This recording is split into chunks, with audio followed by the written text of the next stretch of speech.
The room went silent the second she pointed at me. One moment, it was just another celebration, music, laughter, coworkers congratulating me on the biggest deal of my career. People were clapping, drinks were raised, and someone had just mentioned the promotion everyone expected me to get on Monday. Then she stood up. At first, I thought she wanted to say something about the project. Everyone turned to look at her. Including me. Her hand slowly lifted, her finger locking onto me like a weapon. And then she said the words that shattered my life in front of dozens of witnesses. He sexually assaulted me. You could hear the air leave the room. Faces turned toward me, confused at first. Then disgusted. Someone whispered, "What?" Another person pulled out their phone. I tried to speak, but the words died in my throat. Because in that moment, it didn't matter that I had never touched her. The accusation had already been spoken. And within minutes, I would learn the most terrifying truth of my life. You don't need proof to destroy a man. You only need a room full of people willing to believe the worst. The night started like any other Friday.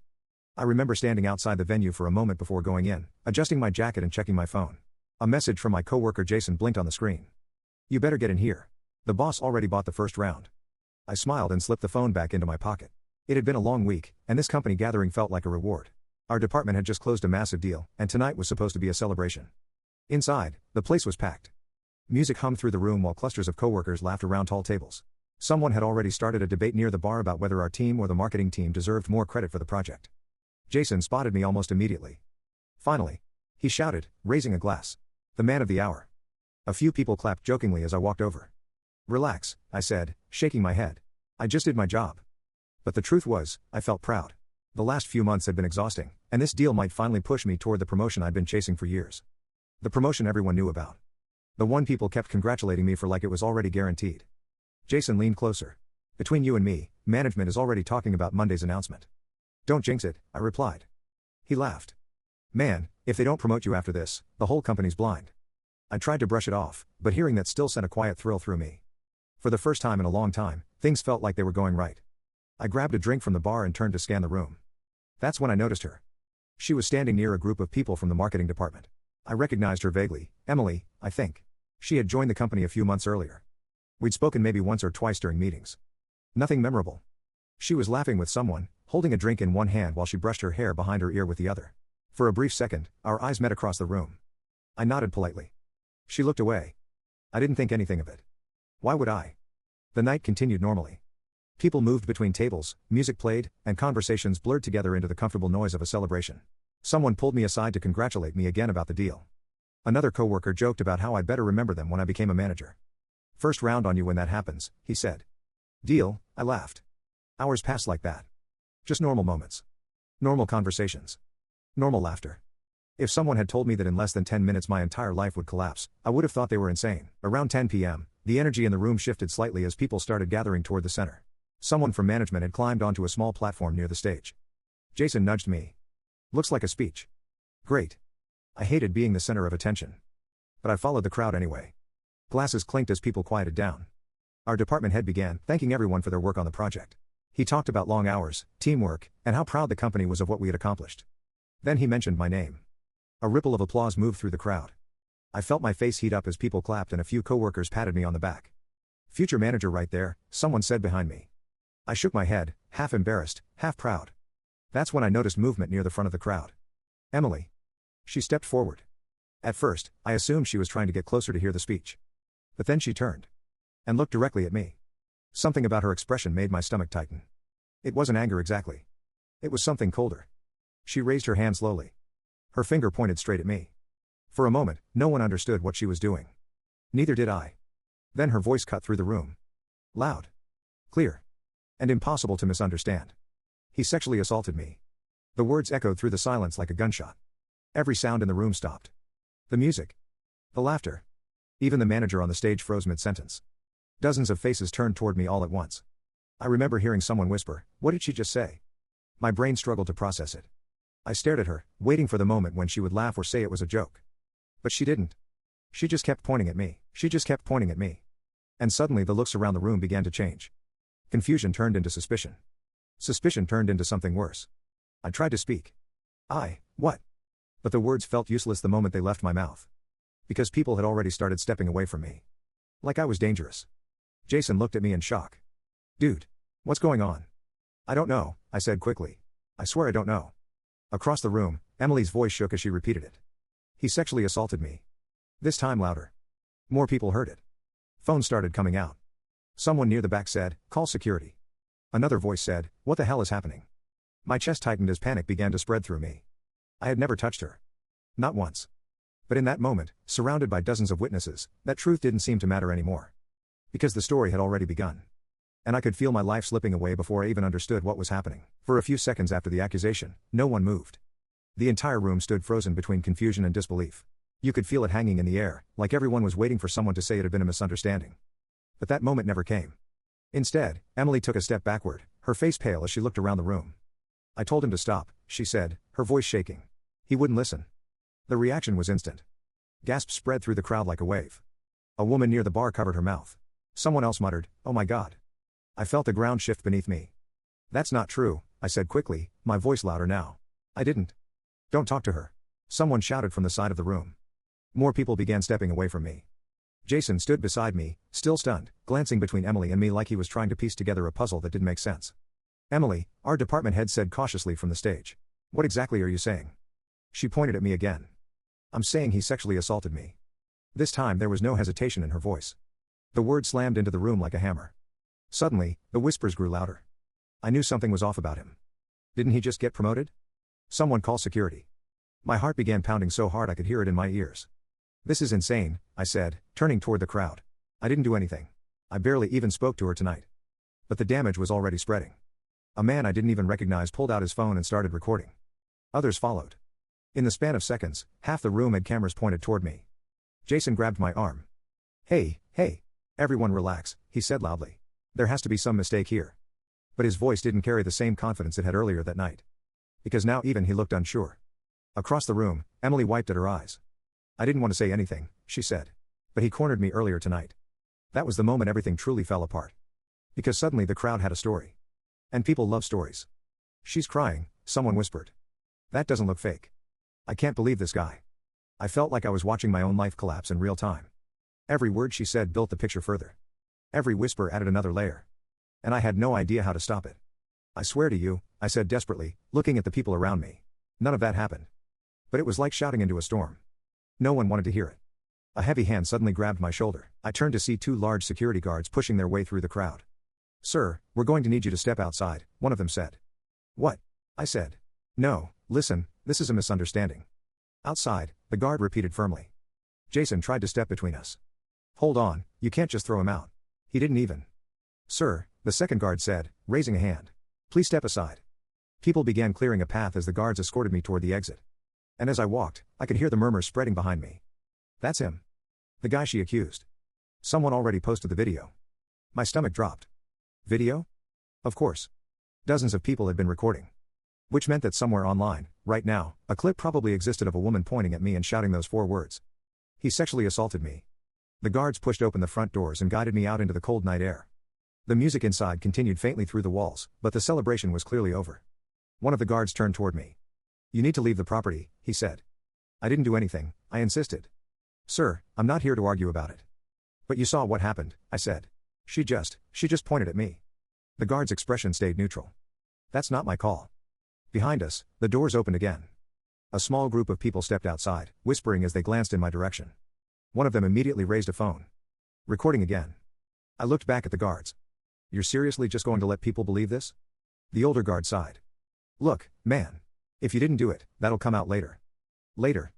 The word felt hollow, because in that moment, I realized something terrifying. Later might already be too late.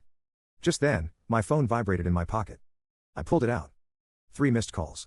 7 messages. And 1 notification that made my blood run cold. Someone had tagged me in a video. The caption read, "Corporate manager accused of assault at company party." My hand started shaking as I opened it. The clip was short. Just 10 seconds. Emily standing in the crowd. Pointing straight at me. And shouting the words the entire internet would now hear. "He sexually assaulted me." The video had already been viewed thousands of times. And it had only been posted 5 minutes ago. I looked up at the building behind me, my chest tightening with a realization that made it hard to breathe. My life hadn't just been accused. It had just gone viral. The cold air outside the building felt sharper now. I stood on the sidewalk staring at my phone, watching the numbers climb under that video. 10,000 views. 15,000. Comments flooding in faster than I could read them. "Lock him up. Typical corporate creep. Hope she presses charges." My stomach twisted. 10 minutes ago, most of those people didn't even know I existed. Now they hated me. The club doors opened again behind me. A few coworkers stepped out, speaking quietly among themselves. The moment they noticed me still standing there, their conversation stopped. One of them whispered something to the others. They crossed the street instead of walking past me. Like I was contagious. I shoved the phone back into my pocket, my chest tightening. I didn't do anything, I muttered to myself. But the words felt weak against everything that was already happening. Jason finally pushed through the front doors a minute later. He walked quickly toward me, his expression tense. Man. This is bad. What's she saying in there? I asked immediately. Jason rubbed the back of his neck. She's telling people you cornered her near the hallway earlier tonight. What hallway? I snapped. I never even left the main room. I know, he said quickly. I'm just telling you what she's saying. I ran a hand through my hair, trying to slow my breathing. This is insane. Jason looked uncomfortable. Look. People are freaking out in there. Management is already talking about reporting it. Reporting it? I repeated. To the police. The words hit me like a punch to the chest. Before I could respond, red and blue lights flashed across the street. A police car turned the corner and rolled slowly toward the building. Jason and I both stared at it. You've got to be kidding me, I whispered. The car pulled to the curb. 2 officers stepped out. The moment they closed their doors, several people from inside the venue rushed out toward them, talking over each other. Pointing. And every single finger pointed in my direction. My pulse began hammering.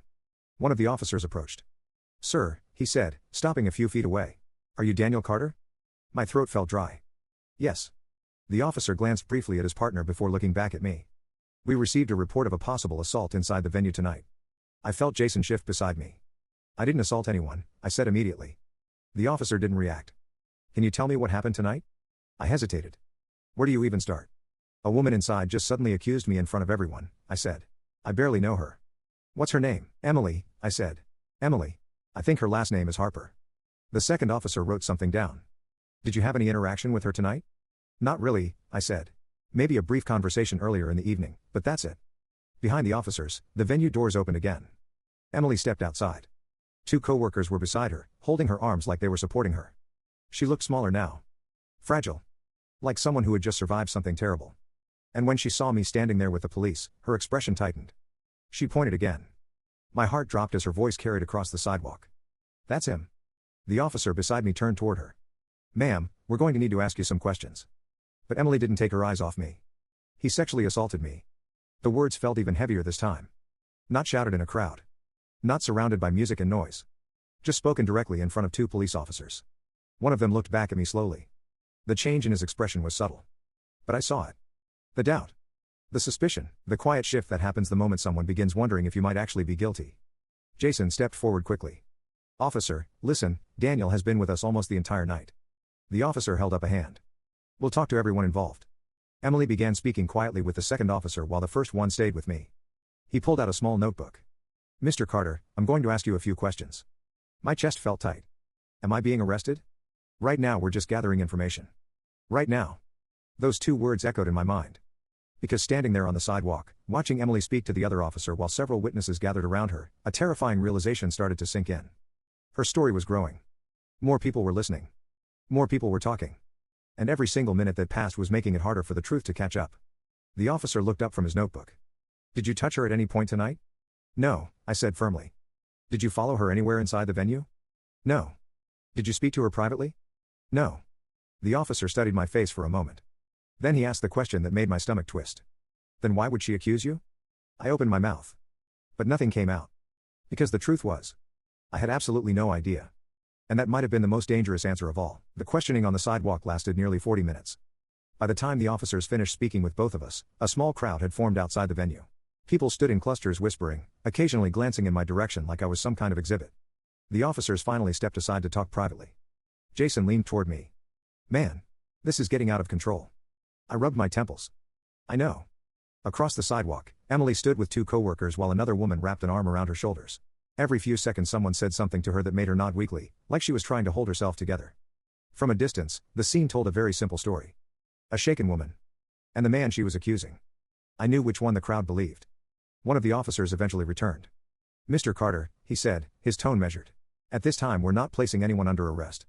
A small wave of relief moved through my chest. But it didn't last long. We'll be documenting the report, he continued. And investigators may contact you for follow-up questioning. Jason spoke before I could. So, he's free to go? Yes. The officer glanced between us. But I strongly recommend you avoid any contact with the alleged victim. Alleged victim. The words hit me harder than I expected. Because in the official story forming around this situation, she was already the victim. And I was the suspect. The police finished speaking briefly with Emily before returning to their car. Within minutes, the flashing lights disappeared down the street. But the damage stayed behind. I stood there for a moment staring at the building. The place where, just hours earlier, people had been congratulating me. Now the front entrance felt like a wall separating two different lives. Jason cleared his throat. Look. Maybe we should get you home. Yeah, I said quietly. But before we could leave, my phone buzzed again. Then again. And again. I pulled it out. Dozens of notifications. Messages from coworkers. Friends. Even people I barely knew. One message from a colleague simply read. What the hell happened tonight? Another said. Tell me this isn't true. Then I opened the video again. The view count had exploded. 70,000. The comments were worse now. People had already begun sharing screenshots of my company profile. My name. My job title. My face. Corporate manager accused of assault. The caption had spread everywhere. Jason looked over my shoulder. Oh man. What? I asked. He showed me his phone. Another post. Another angle of the same moment.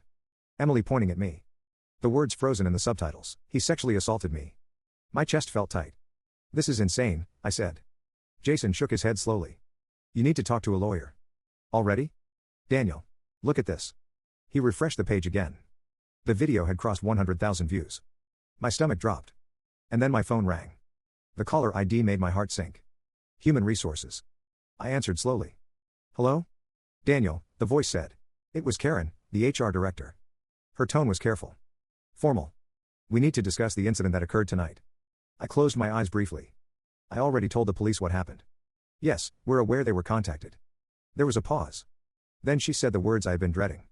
Effective immediately, the company is placing you on administrative suspension while we conduct an internal investigation. The world felt strangely quiet in that moment. Suspension? I repeated, this is standard procedure when a serious allegation is made. I didn't do anything. I understand that's your position, she said carefully. But the distance in her voice was obvious. You are not to contact the employee who filed the complaint, she continued. And we ask that you refrain from discussing the situation with other staff members.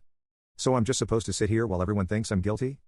Daniel, she said gently, this process protects everyone involved. Everyone involved. Except me. The call ended a few seconds later. I stood on the sidewalk staring at the dark screen of my phone. Jason spoke quietly. What did they say? They suspended me. His face fell. Already? Yeah. For a long moment neither of us said anything. Cars passed on the street. Laughter drifted faintly from another bar down the block. Normal life continued. But mine had completely stopped. My phone buzzed again. Another notification. Another message.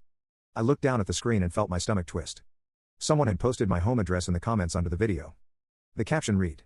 This is where he lives. I slowly looked up at Jason. And for the first time that night, a thought hit me that was far worse than losing my job. This wasn't just going to stay at the party. It wasn't just going to stay online. This accusation was coming straight into my life. And I had no idea how much worse it was about to get. Jason drove me home. Neither of us talked much during the ride. The city lights passed across the windshield while my phone kept buzzing in my lap like it was alive. Every few seconds another notification appeared. Mentions. Messages. Tags. It felt like watching a storm build with my name in the center. Jason finally broke the silence. Maybe it'll calm down overnight, he said. I didn't answer. Because we both knew that wasn't true. When something like this starts spreading online, it doesn't calm down. It explodes. By the time we reached my apartment building, the video had crossed 500,000 views. 500,000 people. 500,000 strangers watching the moment my life collapsed. Jason parked the car and turned toward me. Call a lawyer tomorrow, he said firmly. First thing. I will. He hesitated. And Daniel. Don't read the comments. I gave a weak nod. But the moment I stepped out of the car, I already knew I wouldn't follow that advice. Inside the building, the elevator ride to my floor felt longer than usual. Two neighbors stepped inside with me. They glanced at me briefly. Then looked back down at their phones. Normally I wouldn't think twice about it. But tonight, every glance felt different. Every silence felt heavier. When the elevator reached my floor, I walked quickly down the hallway and unlocked my door. The moment I stepped inside my apartment, the quiet hit me. No music. No voices. Just the faint hum of the refrigerator. I tossed my jacket onto the couch and sat down heavily. For the first time all night, I was completely alone. And suddenly the weight of everything came crashing down. I pulled my phone out again. The video had crossed 1 million views. My chest tightened. 1 million people had now heard those words. He sexually assaulted me. My name was everywhere in the comments. People had started digging up my LinkedIn profile. Old photos. Even pictures from company events. Someone had posted a screenshot of me shaking hands with the CEO at last year's conference. The caption read, "This guy was about to get promoted." Another comment said, "Imagine how many women he's done this to." I dropped the phone onto the couch beside me. I didn't do anything, I whispered to the empty room. But the internet had already decided otherwise. Just then my phone rang again. This time the caller ID made my stomach drop. "Mom." I stared at the screen for a moment before answering. "Hello?" Her voice sounded worried. "Daniel. Is everything okay?" My throat tightened. "Why?" "I just saw something online," she said carefully. There it was. The moment I had been dreading. "Someone posted a video with your name," she continued. "They said a woman accused you of." Her voice broke slightly. "Daniel. What is going on?" I closed my eyes. "It's not true," I said quietly. "None of it." There was a long pause on the line. Finally she spoke again. "I believe you." The words should have felt comforting. But instead they made my chest ache. Because I knew something she didn't yet. Belief doesn't stop rumors. It doesn't stop investigations. And it definitely doesn't stop the internet. I don't understand," she said. "Why would someone say something like that?" "I don't know," I admitted. And that was the truth that terrified me most. Because if I couldn't explain why this was happening, how could I possibly convince anyone else? After we hung up, I sat there staring at the wall. My life just hours ago felt like it belonged to someone else. The celebration. The promotion everyone expected. The normal future I thought I had. All of it had vanished in a single sentence. My phone buzzed again. This time it was a message from an unknown number. I opened it. A screenshot. It showed a news website. The headline made my hands go cold. Local business manager accused of sexual assault at corporate event. Underneath the headline was a photo. My face. I leaned back against the couch slowly, staring at the screen as the reality settled over me. The accusation had already left the party. It had already left social media. Now it was officially a news story. And something deep in my gut told me the worst part of this nightmare hadn't even started yet. I barely slept that night. Every time I closed my eyes, I saw the same moment replaying in my head. Emily standing in the crowd. Her finger pointing at me. Those 4 words echoing across the room. He sexually assaulted me. By morning, my phone had died from the constant notifications. When I finally plugged it in and turned it back on, the screen lit up like a warning signal. Hundreds of new messages. Missed calls. News alerts. My name had officially become a headline. I sat at the kitchen table staring at the screen while coffee went cold in my hands. Every article used the same language. Alleged assault. Accusation under investigation. Corporate employee suspended. But the comment sections told a different story. Most people had already decided I was guilty. One message from an unknown account simply said, "We know where you live." I locked the phone and pushed it away. Jason's words from the night before echoed in my head. "Call a lawyer." So I did. By noon, I was sitting in a quiet office across from a man named Robert Klein. His office walls were covered in framed legal certificates and newspaper clippings from past cases. The kind of room designed to make clients feel like they were in the hands of someone experienced. Right now, I desperately hoped that was true. Robert leaned back in his chair while reviewing the documents on his tablet. "I've watched the video," he said. My stomach tightened. "And?" "It's bad," he replied calmly. I felt my chest sink. "Bad how?" "From a legal standpoint," he said, "public accusations create momentum. Once a claim like this becomes visible, it triggers pressure on employers, police, and investigators to take it seriously." "I didn't do anything," I said again. "I understand that's what you're saying," he replied evenly. The wording bothered me. "That's what I'm saying because it's the truth." He nodded slightly. "Which is exactly why we need to focus on evidence." He turned the tablet toward me. The video of the accusation played again. I forced myself to watch. Emily pointing. The crowd reacting. Me standing there looking confused. Robert paused the clip. "Right now," he said, "this is the most widely seen piece of information in your case." "And it proves nothing," I said. "Correct." I leaned forward slightly. "So what happens now?" Robert folded his hands. "Now the investigation begins." He began outlining it step by step. The police report filed from the incident. Statements from witnesses. Emily's formal account of what she claimed happened earlier that night. Each step made my chest tighten more. "What exactly is she telling them?" I asked. Robert hesitated. Then he read from the report summary. "She claims you approached her near the hallway leading to the restrooms," he said. "That you tried to force yourself on her and ignored her telling you to stop." My heart pounded. "That never happened." "I understand. But people saw me all night," I said. "I barely left the main room." "Then we find those people," he replied. For the first time in the meeting, I felt a small spark of hope. "Exactly." Robert tapped the table. "But here's the challenge." My stomach dropped again. "Accusations like this often rely on perception," he explained. "If even one witness claims they saw something suspicious, investigators will take it seriously. That's ridiculous, I said. He shrugged slightly. It's reality. The room felt smaller suddenly. So what are my chances? I asked quietly. Robert studied me for a moment before answering. Right now, it's too early to say. That's not reassuring. No, he admitted. He leaned forward. But here's what matters: timelines, witnesses, and physical evidence. I nodded slowly. Security cameras, I said suddenly. Robert raised an eyebrow. The venue must have cameras. Most places do. If I never went down that hallway, I said, the cameras would prove it. Robert considered that. Yes, he said slowly. If the cameras cover the right areas. The word "if" echoed in my mind. Because suddenly I realized something terrifying. My entire future might depend on whether a camera happened to be pointed in the right direction that night. Robert closed the file. For now, you need to do two things. What? Stay quiet publicly, he said. And gather every possible witness who saw you that night. I nodded. I can do that. But as I stood to leave his office, Robert added one more sentence that stopped me cold. There's something else you should prepare for. I turned back toward him. What? He spoke carefully. If the investigators believe her story, this could turn into a criminal charge. The room went silent. And for the first time since the accusation, a chilling thought settled in my mind. I wasn't just fighting rumors anymore. I might be fighting for my freedom. Leaving Robert Klein's office felt like stepping into a different world. The sky was bright, people walked casually down the street, and traffic moved like nothing had changed. But for me, everything had. A single accusation had turned my life into a legal case. I sat in my car for a few minutes before starting the engine, staring blankly at the steering wheel. Find witnesses. That was the only clear step forward. People had seen me that night. Jason. The marketing team near the bar. Half the department during the speech. Someone had to remember where I was. Someone had to know I never left the main room. I pulled out my phone and began sending messages. Daniel, hey, I need to ask you something important about the party last night. I sent the same message to 6 coworkers. Jason responded first. Of course. What do you need? That one felt like a lifeline. But the others took longer. Some replied hours later. Some didn't reply at all. One message came back that made my chest tighten. Daniel, I'm sorry but I don't want to get involved. I stared at the screen. Another reply came shortly after. This situation is really serious. I think it's better if I stay out of it. Stay out of it. That phrase kept appearing. As if helping me somehow made them part of the problem. Jason called me later that afternoon. I talked to a few people, he said. Most of them remember you being near the stage during the speech. That's good, I said quickly. Yeah. But the problem is earlier. What do you mean? Well, Jason said carefully, Emily told investigators the hallway thing happened about 30 minutes before the speech. My stomach dropped. That's impossible. I know.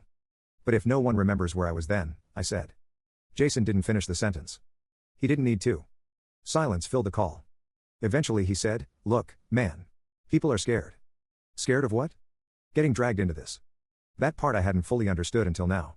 Helping me meant standing against the story that had already taken over the internet. And not many people wanted to do that. Later that evening, I forced myself to check the news again. That turned out to be a mistake. More outlets had picked up the story. Some articles used neutral language. But others were already writing about a growing scandal. They replayed the viral clip again and again. Emily pointing. Her voice clear. He sexually assaulted me. The clip ended before my confused response.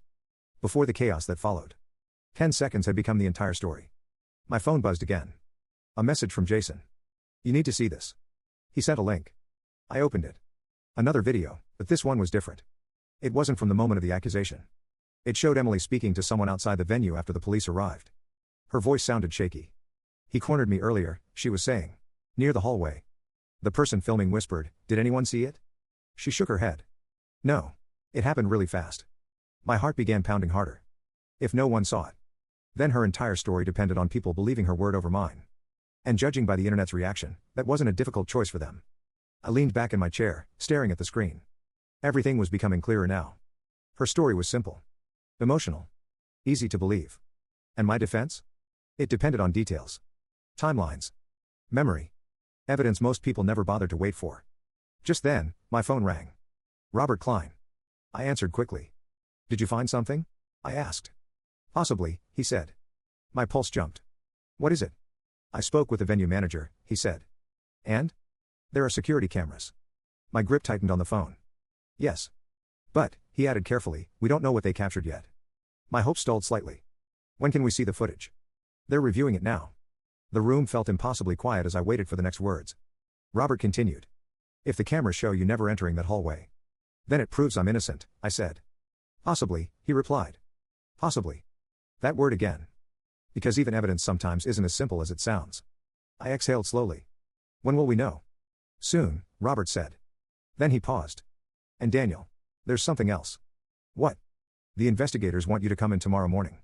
My chest tightened. For questioning? Yes. A long silence followed. Because suddenly I understood exactly what that meant. The case was moving forward. And tomorrow, for the first time, I would be sitting in a room where every word I said could decide my future. Robert spoke again. Be honest. Be calm. And remember. What? They're not just trying to hear your story. My stomach tightened. They're trying to see if they believe it. And tomorrow morning, I would find out whether they did. The police station looked smaller than I expected. It wasn't some towering courthouse or dramatic building like you see in movies. Just a plain brick structure with a faded sign and a parking lot that was half full. But when I stepped inside the next morning, my chest felt tighter than it ever had in my life. This was where the story became official. A receptionist directed me down a quiet hallway to an interview room. The door was already open. 2 detectives sat inside. One of them stood when I entered. Daniel Carter? He asked. Yes. I'm Detective Morales, he said, gesturing toward the other man. This is Detective Grant. They shook my hand politely, but the formality felt thin. Like they were already studying me. Have a seat, Morales said.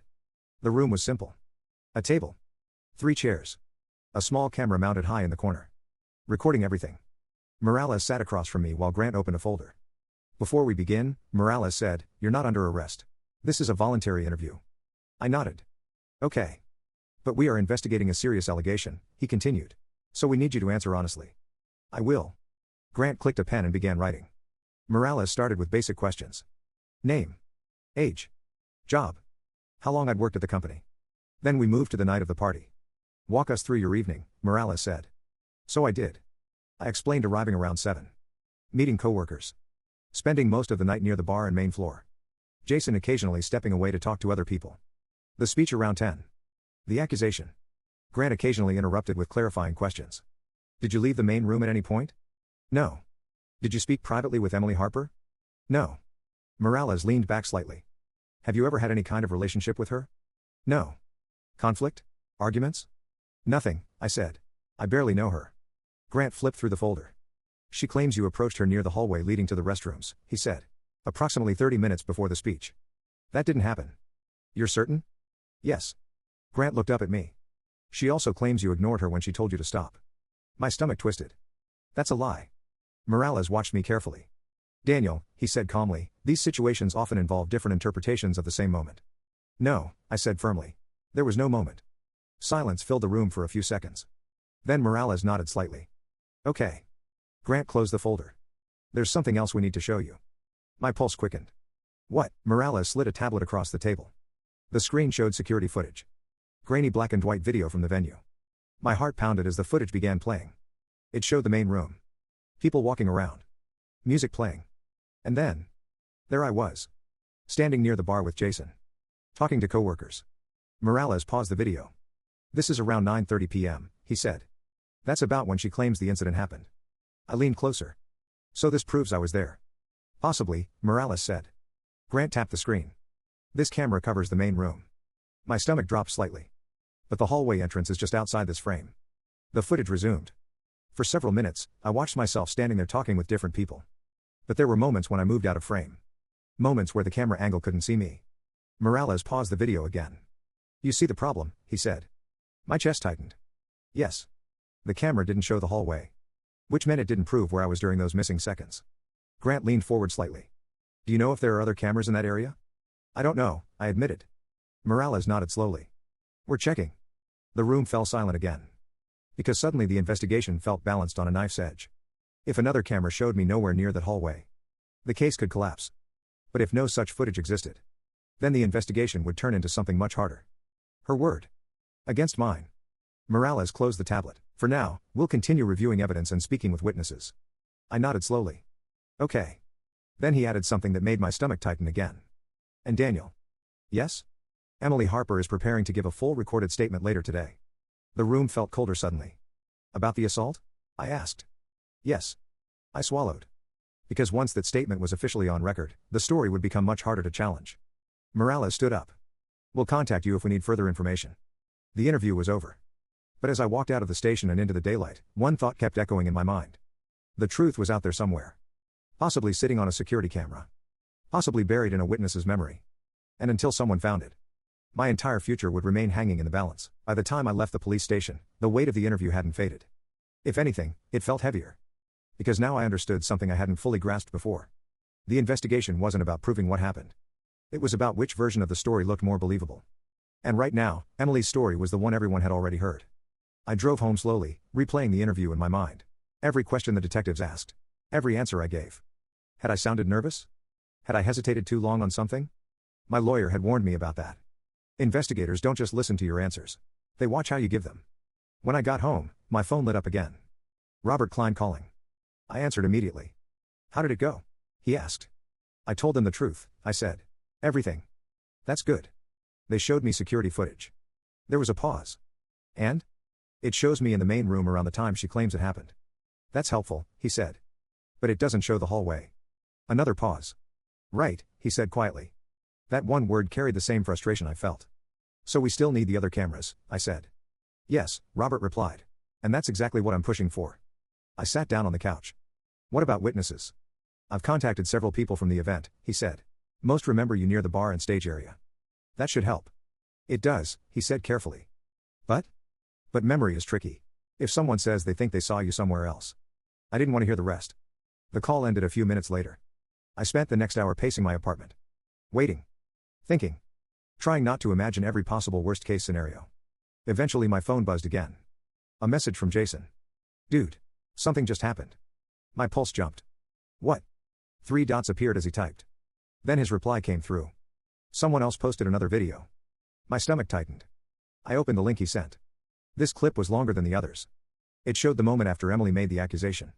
The crowd. People shouting. Me standing there confused while security approached. But near the edge of the frame, something caught my attention. A man from the marketing team. Greg. He was standing beside me when the accusation happened. And in the video, you could hear him saying something quietly to another coworker. The audio wasn't clear. But someone had added subtitles in the repost. Greg's words appeared on the screen. He's been standing here the whole time. My heart started pounding. I replayed the clip again. And again, it was faint, but the words were definitely there. Jason called me immediately. You saw it? Yes. That's huge, he said. It proves I didn't leave. Exactly. For the first time in days, something inside me felt like hope. I forwarded the video to Robert. He responded within minutes. This is very important. I'll contact Greg immediately. I leaned back on the couch, staring at the ceiling. Finally something was shifting. For days the entire world had only seen one version of events. Now there was a crack in that story. Just a small one. But enough to let the truth start pushing through. A few hours later my phone rang again. Robert. I answered instantly. Did you talk to him? Yes, he said. And? He confirmed it. My heart skipped. Confirmed what? That you were standing near him for most of the night. Relief washed through me so suddenly it made my head spin. So he'll tell the investigators? He already has. I closed my eyes for a moment. Finally someone had stepped forward. But Robert's voice turned serious again. There's more. My stomach tightened. What? The venue finished reviewing additional security cameras. I sat upright. And? They found another angle. My heart pounded. 1 camera. 1 frame.